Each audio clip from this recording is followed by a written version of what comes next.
Olá pessoal, a partir de agora começa o programa Play no Enem em parceria com o Claretiano Rede Educação.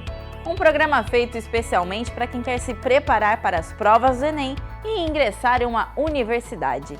Aqui, além das aulas que são ministradas pelos professores do Claretiano Colégio, você fica por dentro das informações sobre o Enem. E você que ainda não decidiu qual curso escolher, fique ligado na dica de hoje.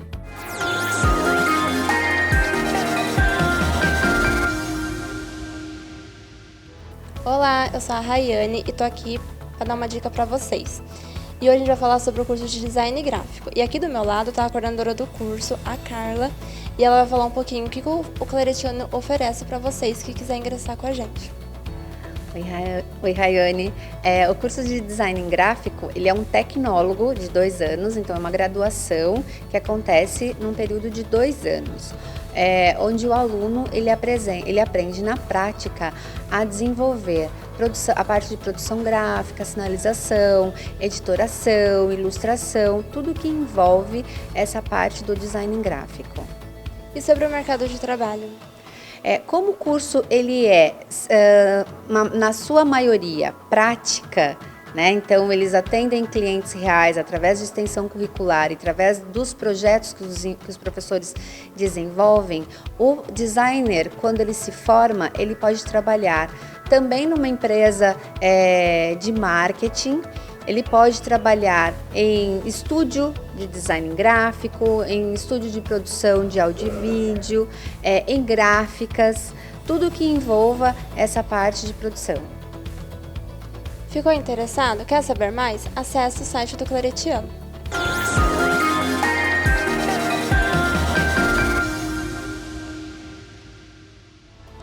Ficou interessado? Então partiu estudar!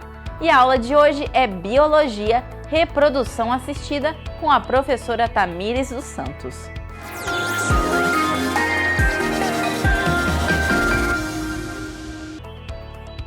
Olá pessoal, meu nome é Tamires dos Santos, eu sou professora do Claretiano Colégio e também do Claretiano Centro Universitário e hoje nós estamos aqui para mais um episódio do Play no Enem, um assunto voltado para a área de Biologia. Esse assunto de reprodução assistida, ele envolve, além de conceitos biológicos, questões que também podem estar presentes aí como um tema de redação. Bom, quando nós falamos de reprodução assistida, isso envolve uma área da biologia que nós chamamos de embriologia, e na embriologia nós estudamos tanto a origem quanto o desenvolvimento do ser humano. Então, através aí do avanço de técnicas de biologia molecular, a gente consegue investigar diversos problemas que são relacionados ao nosso desenvolvimento, né? Sendo possível, então, entender a partir dessas técnicas quando e onde genes que são específicos estão sendo ativados e expressos no embrião. Essa área, então, ela deu abertura para o que nós chamamos de reprodução assistida, que envolve exatamente questões voltadas para a infertilidade, onde você tinha vários motivos para que isso ocorresse, né? Hoje nós sabemos que a infertilidade, ela não é só relacionada a problemas maternos, né, a problemas femininos, mas também a masculinos. Então aqui quando a gente pensa em infertilidade, tem a questão de idade reprodutiva, né, onde as pessoas elas estão querendo, né, ter filhos cada vez mais tarde, então aí a partir dos 35 anos você já pode ter uma dificuldade nesse sentido, mas também outros fatores ambientais, como por exemplo utilização de álcool, né, e a própria alimentação pode vir a causar também efeitos nos espermatozoides, sendo então um problema relacionado tanto ao sexo feminino quanto ao sexo masculino. Mas além disso, quando nós falamos das técnicas de reprodução assistida, hoje, cada vez mais, a gente observa a procura por essas técnicas em pessoas que querem, então, no caso, as mulheres, né, muitas vezes, uma reprodução independente, ou ainda em casais homossexuais que também gostariam de ter filhos. Então, a primeira técnica de inseminação artificial que nós tivemos, ela foi executada pela primeira vez em 1790, então já faz bastante tempo, né? É o que nós chamamos de inseminação artificial convencional ou intrauterina. Ela é uma técnica de baixa complexidade. Então, como ela era efetuada? Tinha-se os espermatozoides que eram coletados e esses espermatozoides, então, a partir de uma cânula, eles eram introduzidos até o útero da mulher. E ali deveria acontecer o processo de fecundação. Como vocês podem visualizar, o encontro do espermatozoide com o óvulo. Só que essa técnica ela não era muito eficaz e ela foi se aperfeiçoando com o decorrer do tempo, né? Então, tiveram aí técnicas associadas à questão ovulatória, para que você realmente fizesse a inseminação artificial no momento de ovulação, e também um preparo desse sêmen, desses espermatozoides, para que você tivesse uma maior qualidade desse material. Passando por essa técnica, nós temos uma que é atualizada, né, que é utilizada atualmente, que nós chamamos de fertilização in vitro. Então, a primeira aconteceu em 1978 e foi um marco aí muito importante para a medicina reprodutiva. Só que nesse caso, a gente já está tratando de uma técnica com uma complexidade mais alta, como vocês vão ver. Então, basicamente, quando nós tratamos de fertilização in vitro, da forma tradicional, nós temos também a estimulação dos ovários, a coleta e preparação do sêmen. Só que essa situação de fecundação, como o próprio nome já diz, ela acontece in vitro, né? Ela vai acontecer em um vidro.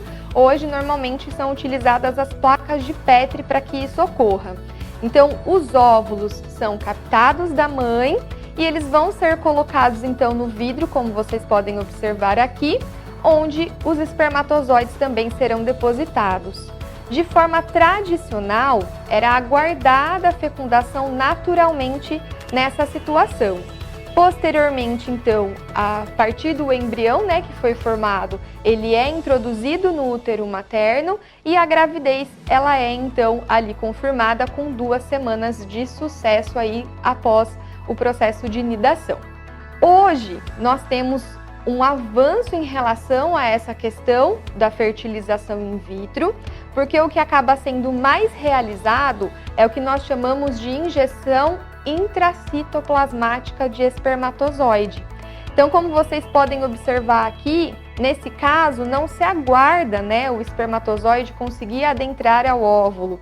Você faz uso então do microscópio, ó, aqui está a placa, e a partir então dessa observação você injeta o espermatozoide dentro do microscópio para ter certeza realmente de que o processo de fecundação aconteceu e depois você consegue acompanhar então a divisão celular, como vocês estão visualizando aqui.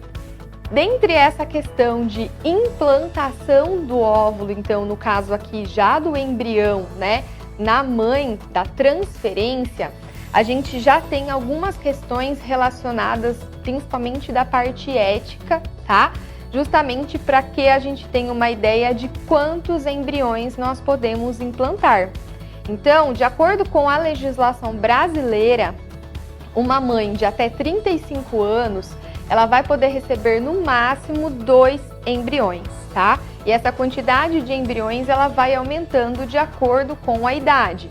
Então, de 36 a 39 anos são possíveis serem implantados 3 embriões e acima de 40 anos, 4 embriões. Relacionando essa questão de quantidade de embriões que podem ser implantados, então, nós temos também a condição do diagnóstico pré-implantacional.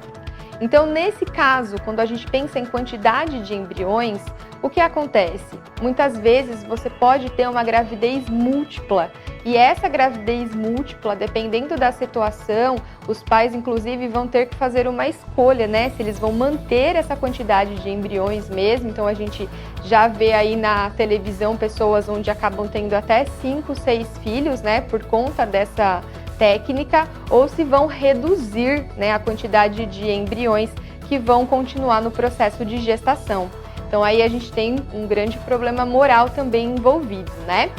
E pensando nessa questão do diagnóstico pré-implantacional, então você consegue realizar um diagnóstico deste embrião anteriormente à sua implantação no útero.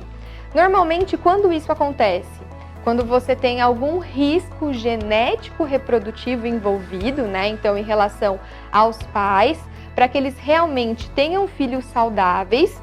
Só que aqui você vai, então, a partir desse diagnóstico, selecionar embriões que estão isentos, então, de determinada condição genética, para que você transfira realmente apenas os embriões saudáveis para o útero, né? Qual que é o principal objetivo desse diagnóstico? Que realmente você só transfira embriões que tenham a quantidade normal de cromossomos para que essa gestação então possa continuar, né? Só que aqui a gente tem uma outra questão envolvida que é justamente a seleção, né? Então você tem uma seleção prévia aí envolvida. Então, como vocês podem observar aqui, como isso é feito, né? Você faz essa técnica então de diagnóstico pré-implantacional a partir de uma das fases, que é a fase de blastocisto. Aí essas células então são enviadas para laboratório para ser feito o diagnóstico e parte dos embriões então eles vão permanecer congelados até você ter o resultado desse diagnóstico, né? E depois disso você tem então apenas a implantação, o descongelamento dos embriões que são considerados saudáveis. Aí entra outra questão, que é justamente a questão dos embriões permanecerem congelados. Então hoje a gente tem muita polêmica em torno desses embriões que ficam congelados, o que deve ser feito com eles depois. Dentre os fatores aí que é importante para a gente refletir sobre o diagnóstico pré-implantacional, uma das questões é justamente em relação ao sexo, tá? Então, essa é uma propaganda onde nós vemos a possibilidade de escolha do sexo, então, menina ou menino, a partir da fertilização in vitro. Só que esse é um fator que não deveria ser escolhido de acordo com a legislação brasileira. Aí nós entramos então numa questão que nós chamamos de eugenia.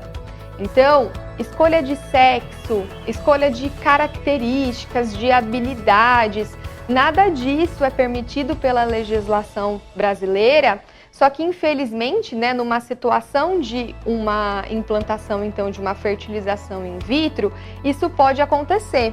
Então, aqui a gente, inclusive, né, tem até a situação de bebês que muitas vezes eles são aí criados para que eles sirvam como se fossem medicamentos para um irmão, por exemplo, que tem algum problema, onde as células tronco dessa criança pode ser utilizada para o tratamento do seu irmão. Então é uma questão realmente muito delicada, tá? E para vocês refletirem um pouco mais sobre isso, então, nos estudos nessa área, eu sugiro para vocês um filme que se chama Gattaca. Ele é de 1997, mas ele ainda é bastante atual, justamente por tratar essas questões de pré-determinismo, né? E até onde a gente pode chegar, então, nessa seleção genética. E para finalizarmos, uma frase, então, muito importante do filme para que vocês façam uma reflexão. Não há gene para o espírito humano. Até a próxima!